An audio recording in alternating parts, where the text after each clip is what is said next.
2023 წლის ერთიანი ეროვნული გამოცდები ფიზიკაში ამოცანა ნომერი 26.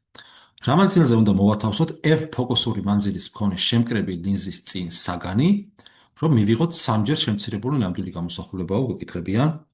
ესე იგი მოცემული გვაქვს F ფოკუსური მანძილი, F-ი. აგრეთვე გამადიდებლობა, რომელიც ტოლი არის 1/3-ის, სამჯერ შემცირებული ნამდვილი გამოსახულება გვინდა მივიღოთ. და გვეკითხებიან ისტორი არის D მანძილი საგნიდან ლინზამდე.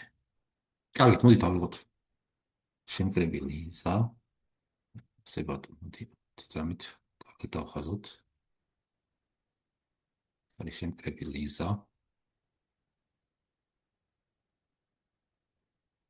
აქ ავიღოთ მაგალითად ფოკუსური მანძილი. შესაბამისად აქ იქნება ორმაგი ფოკუსი.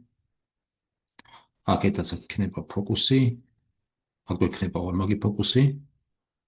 და ნუ საგანი მოვათავსოთ ორმაგი ფოკუსის გარეთ. აი აქ ავიღოთ საგანი. და ეხლა როგორც ვიცით, ამ საგნიდან წამოსული სხივი, რომელიც დაეცევა მთავარ ოპტიკურ ღერძს, გადაწყდება ისე, რომ გაივლის მთავარ ოპტიკურ ფოკუსში, ის ფოკუსში, ხოლო ის სხივი, რომელიც გაივლის ოპტიკურ ცენტრში, არ გადაწყდება და სვლას განაგრძობს მიმართულების შეუცვლელად და აი აქ მივიღებთ ფოკუსსა და ორმაგ ფოკუსს შორის ნამდვილ გამოსახულებას, ოღონდ ეს გამოსახულება იქნება შებრუნებული და თან შემცირებული. კი ბატონო. და აი ეს მანძილი საგნიდან ლინზამდე არის D. ეს არის კითხვის ნიშანი, კი ბატონო. ეხლა თუ გავითვალისწინებთ ჩვენ რომ გამადიდებლობა ტოლი არის F-ი შეფარდებული D-სთან, კონტაქტ მოდულები გვინდა საზოგადოდ. და მოდით ჩავწეროთ ახლა ლინზის ფორმულა, ერთ შეფარდებული F-თან. ნუ რადგანაც ლინზა შემკრები არის, F-ი დადებითია, ეს ტოლი იქნება ერთი შეფარდებული D-სთან, დამატებული ერთი შეფარდებული F-თან. ეხლა გამო პირობით არის 1/3. ხა ეს მოდულები შეგვიძლია მოვაშოროთ, იმიტომ რომ F-ის დადეც არის დადებითი, შესაბამისად აქედან რა გვექნება F-ის შეფარდება D-სთან, ტოლი იქნება 1/3-ის, საიდანაც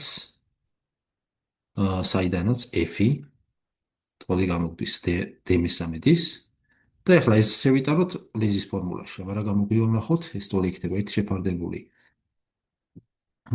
შეფარდებული D-სთან, დამატებული ერთი შეფარდებული D/3-თან. D/3 ამოტრიალდება, ანუ სამი შეფარდებული D-სთან გვექნება, ეს ტოლი იქნება 4 შეფარდებული D-სთან. ნუ ანუ რა გამოგვივიდა ჩვენ რომ ერთ შეფარდებული F-თან ტოლი არის 4 შეფარდებული D-სთან, საიდანაც D ტოლი იქნება 4F-ის. ანუ პასუხი გამოგვივიდა ჩვენ რომ D არის 4F-ის, აი პასუხი E, კი ბატონო, პასუხი E, 4F.